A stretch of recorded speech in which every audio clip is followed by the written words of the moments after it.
This is going to be a bit of a rant video, so no Plan 9 stuff this time. I've noticed in my comments that a lot of you have the Clippy avatar, so I take it you also have opinions on AI. I remember when Clippy was introduced, and it was as awful as everyone says. Like everyone else, I also have an opinion on artificial intelligence, and I'm old enough to have seen a few tech-related boom and bust cycles. So, first off, everything follows this same curve. An idea comes up, languishes around in academia and research departments for a while, then some breakthroughs happen, and they compound. People start solving the easy problems. But in the end, people start to realize that some problems just can't be solved or are not worth being solved. And the same curve maps onto, mass adoption of technology. When I was a kid, I was lucky enough to be in a home that had a computer, a Commodore 64. This was past the point of the curve that was just academic. That would be the earliest homebrew home computers.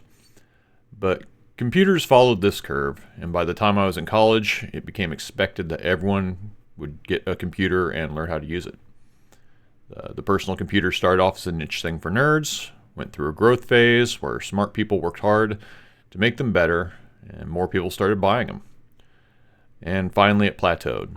When everyone who wanted a computer had one, and the manufacturers switched from innovation to cost-cutting to now where PCs are churned out by boring companies on thin margins.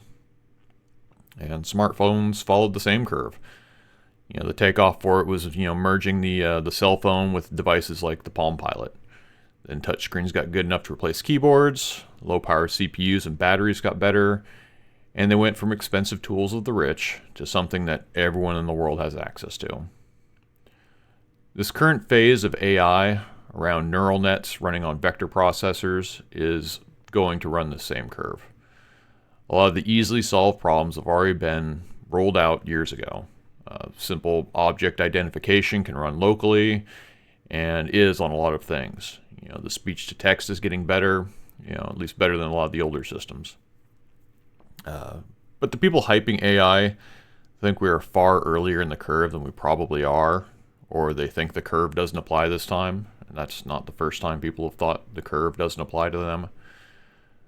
But looking at the problems they're trying to solve and the effort they're putting out to solve them, we are definitely near the end. When they start talking in terms of needed dedicated nuclear power plants and all the RAM chips the world produces, this is a textbook example of a problem that is too expensive to solve. Worst case, it's a problem that can't be solved, and they think it is a problem too expensive to solve, but are willing to spend the money anyway. So part of why I think they're moving into the unsolvable problems is the focus on large language models. I don't have too much complaints about the simple object detection stuff.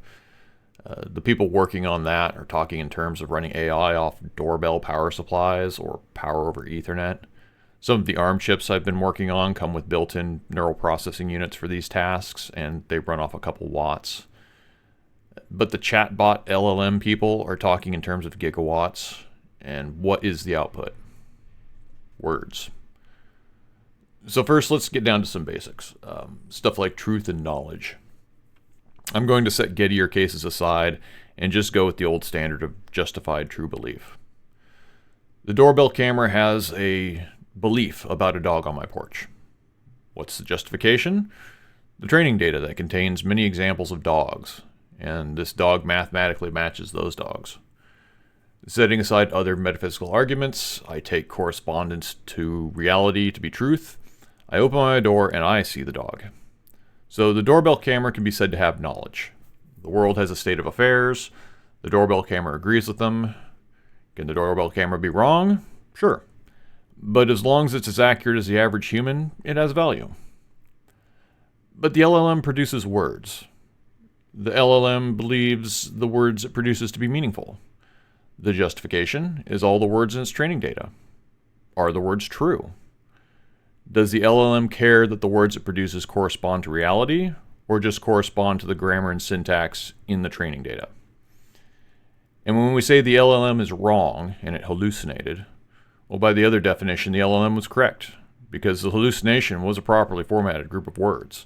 If you understood that the sentence didn't correspond to reality, then that means the LLM was correct in producing a sentence that you could read and understand.